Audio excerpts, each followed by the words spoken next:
Good evening, and welcome back to the Stronger Than Steel podcast. My name is John Kier, and today is the first part of a two-part episode where Austin and I will each be doing our own mock drafts for the Pittsburgh Steelers. Austin is also doing his own first-round mock draft, so we'll be sure to check that out soon. The NFL draft is quickly approaching. It is, as of right now, Tuesday, April 25th. So the NFL draft will begin in less than 48 hours. So we're going to try to get these two episodes in quickly. So I'm going to be doing more of a traditional episode before looking at the Pittsburgh Steelers mock draft. First time I've ever done a mock draft.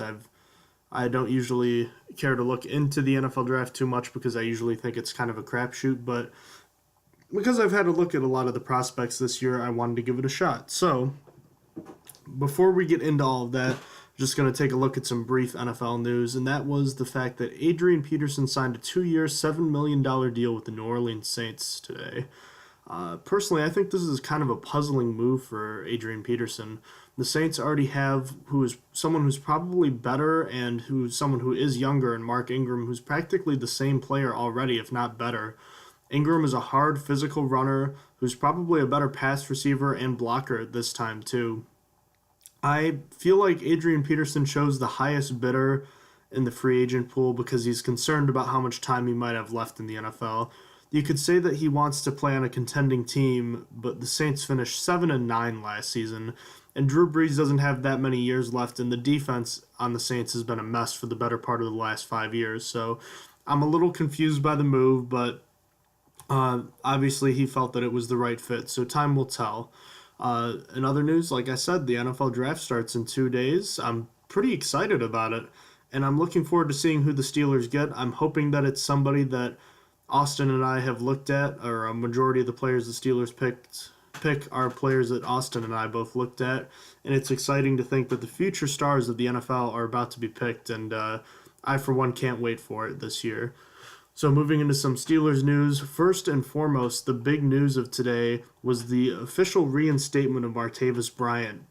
Now, there are some conditions to this reinstatement. He apparently has to remain in the drug program until, I believe, either week 1 of the preseason or week 1. But in any case, this is still huge news. I didn't even get a chance to write down my thoughts about it, but obviously having Martavis Bryant back with the team is big time. He gets to be around the team. He can start working with organized team activities immediately, as a matter of fact, and can attend the team facility. So that's absolutely some big-time news.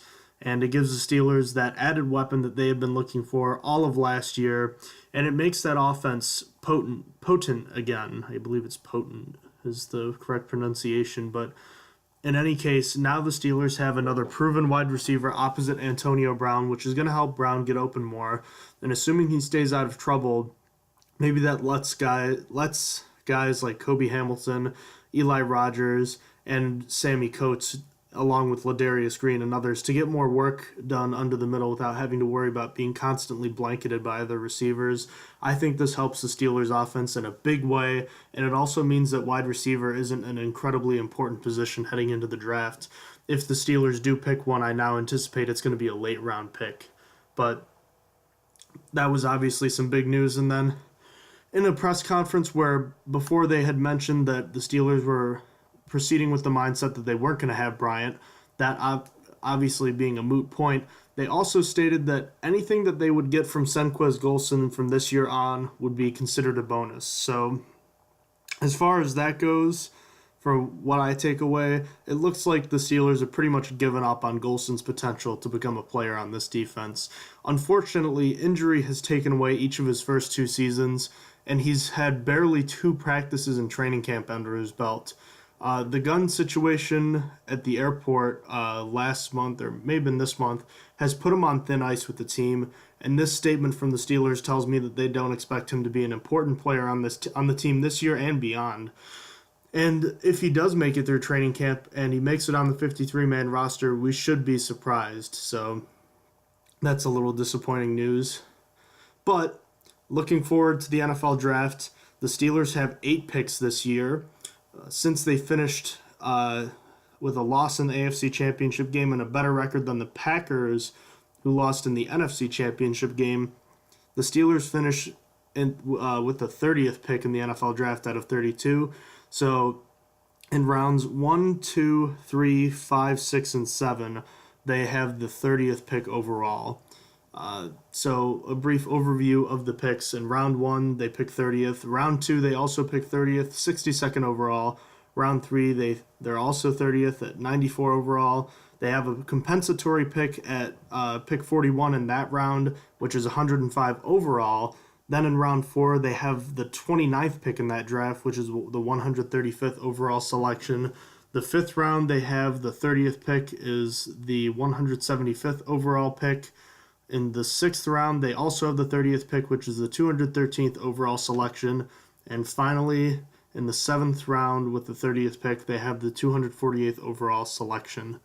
So, my thoughts about this, the Steelers are picking late in every round, but because they have 2 third-round picks, it is possible, however unlikely, that they may trade up in the 3rd round to draft a player they really want.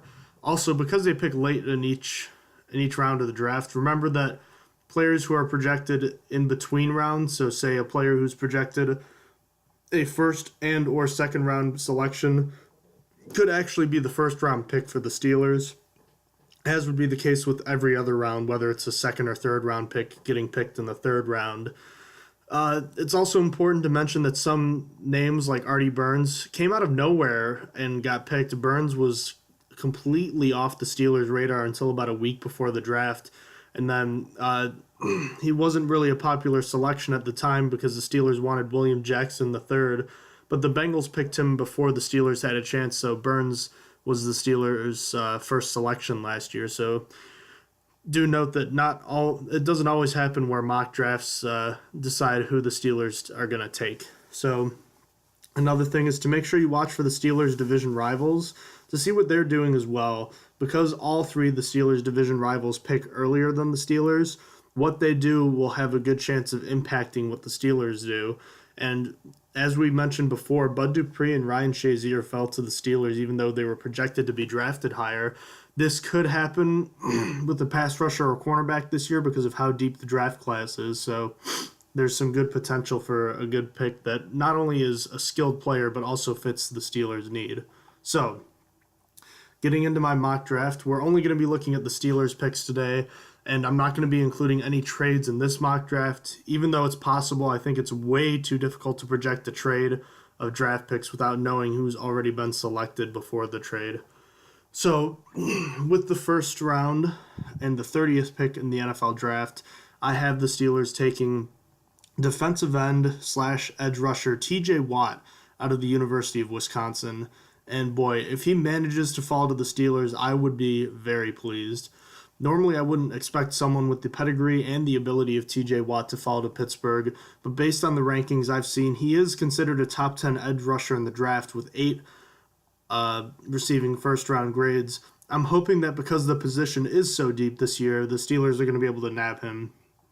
While obviously I'd prefer players like Myles Garrett and Derek Barnett, and my dream selection of something that's somewhat realistic would be Takaris McKinley. I just think that Watt's going to be the best available rusher with this pick, and I think he'd also be the safest rusher at that time.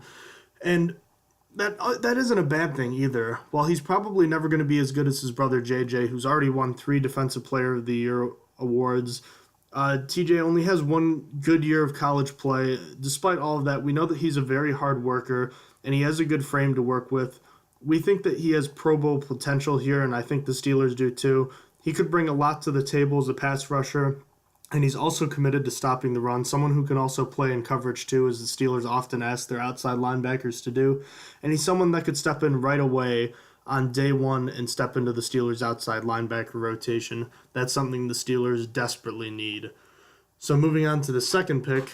In the second round, I had the Steelers taking cornerback Sidney Jones from Washington University. Jones has drawn a lot of comparisons to his former teammate Marcus Peters, and for good reason. Even though doctors say he will be ready to play in September, he had a pretty severe Achilles injuries at his pro day, and that's going to be enough to scare a lot of teams away in the first round, even though he was originally supposed to be picked then. And I think he's going to be left on the board until late in the second round. I'm hoping at least. Like with the edge rusher position, it's a deep draft class at cornerback, and I'm hopeful that Jones will drop to the Steelers. Although he won't make an impact on day one, I think he could be used a lot in the defense in the middle to late part of the year, and I think he can become an important player on the defense come playoff time. Even if he doesn't have the same playmaking ability or speed this year that he had before the injury, he bears a striking similarity in playing style to Marcus Peters, and I think that's exactly what the Steelers need at the cornerback position. He's also a pretty big guy, too, so that's something to look out for. With the first third round selection, I have the Steelers picking tight end Bucky Hodges out of Virginia Tech. I think the Steelers just typically don't go all defense in the first three picks. So for that reason, I think the Steelers are going to go offense. And because the offense doesn't really have many holes, I think that the Steelers going after a tight end makes a lot of sense at this point. I think that Hodges would probably be the best tight end remaining on the board at this point. He has the size that the Steelers would be looking for at, I believe, 6'5", 6'6", and 250 plus pounds. He has fantastic athleticism and has been lined up, split out as a wide receiver before. And he's someone that reminds me a lot of what Ladarius Green is supposed to be. And given Green's concussion issues over the past few years, he's someone that I think could be the eventual replacement for Green. Hodges is a weak blocker at this point in time, but with some time with the Steelers coaches and Mike Munchak, I think he could become a more well-rounded tight end with a higher upside as a receiver, and he could become a reliable blocker too. I'm holding out that his lack of experience at the position and poor blocking skills are going to be the reason that he's still available when the Steelers are picking. So moving on to the second third round pick, this is pick 41, the compensatory pick. I have the Steelers picking inside linebacker Kendall Beckwith from LSU. Beckwith wasn't someone that I loved when I was watching his tape, but he's someone that could certainly bolster the depth at the inside linebacker position, and he's a proven player despite athletic limitations. He has a big throwback frame for an inside linebacker, and he's versatile too. He can play either inside in a 3-4 or the middle in a 4-3. He has the potential to be Vince Williams' replacement with the physical brand of football that he plays, and I think for now he could at least be his backup. And even though he has the same physical makeup, despite being someone that's bigger, I'd hesitate to say that this selection would be impactful this season, but at the very least, in case Williams or Shazier goes down, he would be better than LJ Ford or Steven Johnson in the middle. And in a few years, who knows, maybe he could take Vince Williams' current starting spot. So that's why I'm hopeful that Beckwith would be the Steelers' second, third round selection. So, moving on to the fourth round and pick 29 of that round, I have the Steelers taking another edge rusher in Carroll Phillips from Illinois. Even though the Steelers have hopefully made an edge rusher selection by this point in the draft, I don't think it's a bad idea for the Steelers to take another edge rusher in this draft, given their recent poor history of taking edge rushers, namely Jarvis Jones. Phillips is very athletic and was productive in his only season as a starter at Illinois. However, he's pretty skinny and lacks muscle for his tall figure and really struggles from a technique standpoint, particularly as a pass rusher, which is obviously pretty important to be selected here. While he does have potential to become a rotational rusher, he needs to add a little more mass and needs to become more sound technically before he becomes a threat rushing the quarterback. He's most likely a special teams player who is hopefully, I'm thinking, the replacement for Arthur Moats going into 2018. With the fifth round selection, I have the Steelers taking safety Rayshawn Jenkins from the University of Miami. And yes, this might be kind of a wishful pick since most mock drafts I've seen have him going between the third and fourth round, but I have seen some that have him going in the fifth. Jenkins is a big safety. He has long arms and is an aggressive player that plays with the physical edge that NFL teams love. He can play the run and hit receivers hard. He has soft hands, and that allows him to make some plays on the ball, but he also doesn't make as many plays as you would like to see him make. He doesn't have good anticipation skills, instincts, and doesn't change direction very well or quickly, and for that reason, he's not a good man coverage safety. He also commits too hard to tackling and is going to miss a lot of tackles because of that. Again, that's something else that can be coached up. So again, probably not a day one player, or maybe not even a day two player for that matter, But I think that someone like Jenkins could be someone that the Steelers take with the hope to either someday replace Mike Mitchell or be kind of a special teams ace that can play maybe in the dime or nickel, or someone that can be the backup to Sean Davis, hopefully. So moving on to the 6th-round pick, I have cornerback Brian Allen from Utah. And yes, I'm having the Steelers double dip at both edge rusher and cornerback, but I think that they really need to do this. Allen is a very tall player at the cornerback position, and he plays well in bump and run coverage, and he's pretty fast and a good athlete for someone his size. However, that's about the only upside I can find with Allen. His technique isn't very good at all. He's not a good tackler, and he gave up way too many deep passes last year. He doesn't have a good backpedaling technique, and that allows receivers to get past him on fly routes. And the Steelers would likely take him with the intention of working on his technique for a couple of years, keeping him on the practice squad or just as a special teams player, which is something he did do pretty well when he was at Utah. He has the potential to be a physical bump and run corner, maybe with some play in the slot, but he's not ready to play in the NFL right now. I think that if the Steelers draft him, he's going to have a hard time making the roster this year. Finally, in the 7th round, I have the Steelers going offense for just the second of their 8 picks, and it's Elijah McGuire, the running back out of Louisiana Lafayette. This is one of the running backs I looked at back when we previewed this position a while ago. The Steelers could use a running back here, but they don't really need one. This is another deep position at running back, and I anticipate the Steelers will be taking a back with something that stands out. And McGuire has athleticism and his hands that really help him stand out. He is pretty elusive and he has an interesting upside, but a foot injury slowed him down last year, and his vision as a running back isn't where it needs to be. So it's possible he gets moved to receiver. But I think there's some potential he could make the Steelers roster as mainly a special teams ace and a third down back this year. But because Le'Veon Bell can do that, I would imagine McGuire would be relegated to the practice squad, at least for now. So that is what I have for the Steelers mock draft this year. So some final thoughts before I wrap things up today. I think that this is a good draft year for the Steelers because of how deep the Steelers' positions of needs are in this draft, particularly at edge rusher and cornerback.